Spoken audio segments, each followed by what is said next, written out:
Hello friends, എല്ലാവർക്കും നമസ്കാരം. ഇന്ന് ഞാൻ അടിപൊളിയായിട്ടുള്ള മറ്റൊരു വീഡിയോ ആയിട്ടാണ് വന്നിരിക്കുന്നത്. അപ്പോൾ അതെന്താണെന്നല്ലേ, വായോ നമുക്ക് കാണാം. അപ്പോൾ ഞാൻ ഉണ്ടാക്കിയിരിക്കുന്നത് ഒരു ബ്രിഞ്ചാൾ ചമ്മന്തിയും ബ്രിഞ്ചാൾ കൊണ്ടുള്ള ഒരു ഫ്രൈ ആണ് ചെയ്തിരിക്കുന്നത്. അപ്പോൾ ബ്രിഞ്ചാൾ ചമ്മന്തി വളരെ ടേസ്റ്റ് ഉണ്ടായിരുന്നു, ഫ്രൈ അതുപോലെ തന്നെയായിരുന്നു. നല്ലൊരു ടേസ്റ്റുള്ള രണ്ട് റെസിപ്പീസാണ്. അപ്പോൾ ഇതെങ്ങനെയാണ് നമുക്ക് തയ്യാറാക്കുന്നതെന്നുള്ള വീഡിയോ കണ്ടു നോക്കാം കേട്ടോ. വളരെ സിമ്പിളാണ്.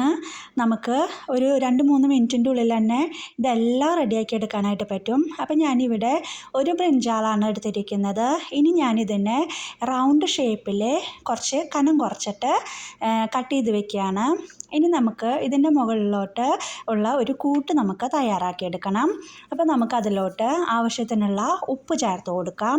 അപ്പോൾ ഞാൻ ഈ സമയത്ത് ഉപ്പ് കുറച്ചധികം ചേർക്കുന്നുണ്ട്. ഇനി ഞാൻ അതിലോട്ട് വേണ്ട ചമ്മന്തിയൊക്കെ തയ്യാറാക്കുന്ന സമയത്ത് നമ്മൾ വേറെ ഉപ്പ് ആഡ് ചെയ്യുന്നൊന്നുമില്ല. അപ്പോൾ അതനുസരിച്ചിട്ടുള്ള കുറച്ച് ഉപ്പാണ് ഞാൻ വെച്ചിരിക്കുന്നത്.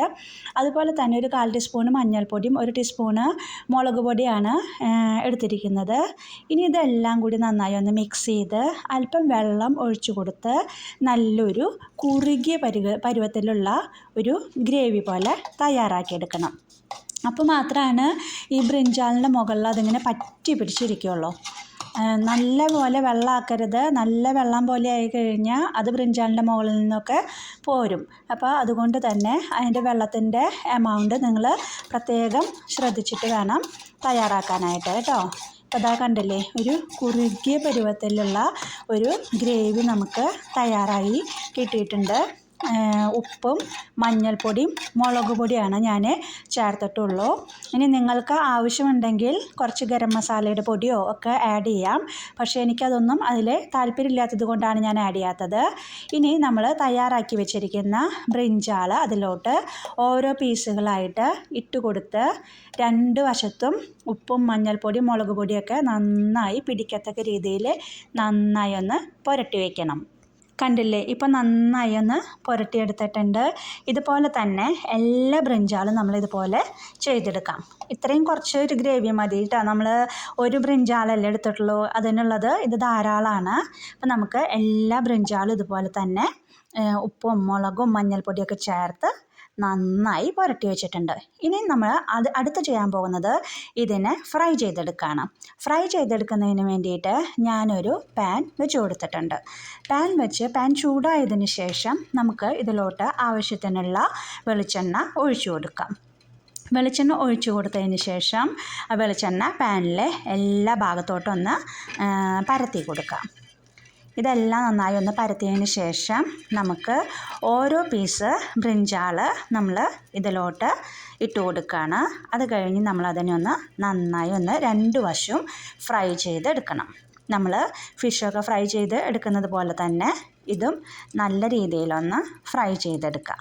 ഇപ്പോൾ ഇതാ ഓയിലൊക്കെ നന്നായി മൂത്ത് വന്നിട്ടുണ്ട്, വെളിച്ചെണ്ണയൊക്കെ. ഇനി നമുക്കതിലോട്ട് ബ്രിഞ്ചാൾ ചേർത്ത് കൊടുക്കാം. ബ്രിഞ്ചാളിട്ട് 2 വശവും നന്നായി ഒന്ന് കുക്ക് ചെയ്തെടുക്കാം. കണ്ടില്ലേ, എല്ലാതും ഒരുമിച്ച് ഇങ്ങനെ ഇടാതെ സെപ്പറേറ്റ് ആയിട്ട് നമ്മൾ ഇട്ട് കൊടുക്കുക കേട്ടോ. ഇപ്പോൾ ഇതാ ഞാൻ എല്ലാം നല്ല രീതിയിൽ തന്നെ റെഡിയാക്കി വെച്ചിട്ടുണ്ട്. ഇനി നമ്മൾ അതിനെ ഒന്ന് ഫ്രൈ ചെയ്തെടുത്താൽ മതി. ഇതാ 2 വശം നല്ല രീതിയിലൊന്ന് ഫ്രൈ ചെയ്തെടുക്കാം. കണ്ടില്ലേ, ഇപ്പോൾ മൂത്ത് വന്നിട്ടില്ല. 2 ഭാഗം നന്നായി ഒന്ന് മുരിഞ്ഞ് കിട്ടണം കേട്ടോ. അപ്പോഴാണ് നമുക്ക് ആ ഒരു ടേസ്റ്റ് കിട്ടുള്ളൂ. കണ്ടില്ലേ, ഇപ്പം നമ്മുടെ ബ്രിഞ്ചാളെല്ലാം നന്നായി മുരിഞ്ഞ് വന്നിട്ടുണ്ട്. കണ്ടോ, അതിൻ്റെ പുറം ഭാഗമെല്ലാം നല്ല ഒരു ഡാർക്ക് ഷെയ്ഡിലോട്ട് വന്നിട്ടുണ്ട്. അപ്പോൾ നമ്മൾ ഇതുപോലെ തന്നെ ബാക്കിയുള്ള എല്ലാ ബ്രിഞ്ചാളും ഇതുപോലെ തന്നെ വറുത്തെടുക്കുക. അപ്പോൾ അതാ നമ്മുടെ എല്ലാ ബ്രിഞ്ചാളും നമ്മൾ ഫ്രൈ ചെയ്തെടുത്തിട്ടുണ്ട്. ഇനി നമുക്ക് സെയിം പാൻ തന്നെ യൂസ് ചെയ്യാം. കണ്ടോ, ബ്രിഞ്ചാളെല്ലാം റെഡിയായി. ഇനി നമുക്ക് ആ സെയിം പാനിലോട്ട് തന്നെ നമുക്ക് ബാക്കിയുള്ള ഇൻഗ്രീഡിയൻസ് ചേർത്ത് കൊടുക്കാം. ഇതാ ഞാനൊരു 5-6 വറ്റൽമുളക് എടുത്തിട്ടുണ്ട്. ആ വറ്റൽമുളക് ഇതുപോലെ തന്നെ ഒരു നല്ലൊരു ഡാർക്ക് ആവുന്ന രീതിയിലൊന്ന് മൂപ്പിച്ചെടുക്കണം. അപ്പം നമുക്കതിങ്ങനെ പൊട്ടിക്കുമ്പോൾ ഒരു പൊട്ടുന്ന രീതിയിൽ നമ്മൾ അത്രയും രീതിയിൽ നമ്മളതിനെ ഒന്ന് മൂപ്പിച്ചെടുക്കണം. പിന്നെ വറ്റൽമുളകും കറിവേപ്പിലയും ഉള്ളിയും വെളുത്തുള്ളിയാണ് നമ്മളിതിലോട്ട് യൂസ് ചെയ്യുന്നത്. കണ്ടു, അപ്പോൾ മുളകൊക്കെ എല്ലാം മുരിഞ്ഞ് വന്ന് ഞാൻ മാറ്റി വെച്ചിട്ടുണ്ട്. അതുപോലെ തന്നെ ഒരു 2 അല്ലി വെളുത്തുള്ളി, അത് ഞാൻ ചെറുതായി കട്ട് ചെയ്തിട്ടുള്ളതാണ്. അതുപോലെ ചെറിയൊരു സബോള അതെടുത്തിട്ടുണ്ട്, അതും ചെറിയ പീസായിട്ട് കട്ട് ചെയ്തിട്ടുള്ളതാണ്. കുറച്ച് കറിവേപ്പില, ഇത്രയും ചേർത്ത് ഇനി നമ്മൾ നന്നായി ഒന്ന് വഴറ്റിയെടുക്കാം. അപ്പോൾ അതിൽ വെളിച്ചെണ്ണ കുറച്ച് കുറവുള്ള കാരണം കൊണ്ട് ഞാൻ ഈ സമയത്ത് കുറച്ചുകൂടി വെളിച്ചെണ്ണ ചേർത്ത് കൊടുത്തിട്ടുണ്ട്. പിന്നെ ഞാൻ നേരത്തെ പറഞ്ഞു, ഓൾറെഡി ഞാൻ ഉപ്പ് ഫ്രൈ ചെയ്യുമ്പോൾ അല്പം കൂടുതലിട്ടിട്ടുള്ളത് കൊണ്ട് ഞാനിപ്പോൾ ഇതിലോട്ട് ഇനി വേറെ ഉപ്പൊന്നും ആഡ് ചെയ്ത് കൊടുക്കുന്നില്ല. ഇനി നമുക്ക് ഈ സബോള, വെളുത്തുള്ളി, കറിവേപ്പില ഇതൊക്കെ നന്നായി ഇങ്ങനെ മൊരിഞ്ഞ് കിട്ടേണ്ട ആവശ്യമൊന്നുമില്ല. നമുക്കതിൻ്റെ ഒരു കളറൊക്കെ കണ്ടോ, അതിൻ്റെ കളറെല്ലാം മാറി ചെറിയൊരു ലൈറ്റ് ബ്രൗൺ കളറിലോട്ട് വരത്തക്ക രീതിയിൽ ചെയ്തെടുത്താൽ മതി. അപ്പോൾ ഇതാ നമ്മുടെ ബ്രിഞ്ചാൾ റെഡിയായി. അതിലോട്ട് ഒരു ചെറിയൊരു പുളി എടുത്തിട്ടുണ്ട്, വറ്റൽമുളക്, കറിവേപ്പില, ഉള്ളി, വെളുത്തുള്ളി, ഇത്രയും സാധനങ്ങളാണ് നമുക്ക് ആവശ്യമുള്ളത്. ഇനി നമുക്ക് കല്ലിലിട്ടൊന്ന് ചതച്ചെടുക്കാം. അപ്പോൾ നമുക്ക് ഓരോന്നോരോന്നായിട്ട് ചേർത്ത് ചതച്ചെടുക്കാം.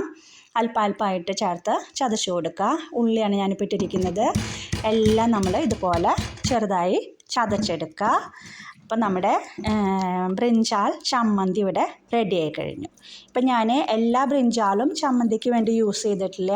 കുറച്ച് ഞാൻ അത് ഫ്രൈ ആയിട്ട് കഴിക്കാൻ വേണ്ടി മാറ്റി വെച്ചിരിക്കുകയാണ്. അതിൽ നിന്നൊരു 4-5 ബ്രിഞ്ചാൾ എടുത്തിട്ടാണ് ഞാനിപ്പോൾ അത് ചമ്മന്തിയാക്കി ഉണ്ടാക്കിയിരിക്കുന്നത്. വളരെ ടേസ്റ്റാണ്. ചോറിൻ്റെ കൂടെയൊക്കെ കഴിക്കുമ്പോൾ നല്ല ടേസ്റ്റുള്ള ഒരു ബ്രിഞ്ചാൾ ചമ്മന്തിയാണ്. ഫ്രൈ ആയാലും അതുപോലെ തന്നെയാണ്, വളരെ ടേസ്റ്റാണ്. ഇപ്പോൾ കണ്ടോ, കാണുമ്പോൾ തന്നെ നിങ്ങൾക്ക് കഴിക്കാനായിട്ട് തോന്നുന്നില്ലേ? നല്ല രുചിയുണ്ടായിരുന്നു. ഞാൻ പറഞ്ഞാൽ നിങ്ങൾക്ക് വിശ്വസിക്കുമെന്നറിയില്ല, അത്രയും നല്ല ടേസ്റ്റായിരുന്നു. നിങ്ങളെല്ലാവരും തന്നെ ഇതൊന്ന് ട്രൈ ചെയ്ത് നോക്കുക കേട്ടോ. അപ്പോഴാണ് നിങ്ങൾക്ക് അതിൻ്റെ ടേസ്റ്റ് ഒന്ന് നിങ്ങൾക്ക് എക്സ്പീരിയൻസ് ചെയ്യാനായിട്ട് പറ്റുക. കണ്ടു, അപ്പം നമ്മൾ ഇവിടെ ബ്രിഞ്ചാൾ ചമ്മന്തിയും ഫ്രൈയും റെഡിയാക്കി. Okay, bye. ഇനി അടുത്ത വീഡിയോ ആയിട്ട് ഞാൻ വരുമ്പോൾ വീണ്ടും നമുക്ക് കാണാം കേട്ടോ. ബായ്.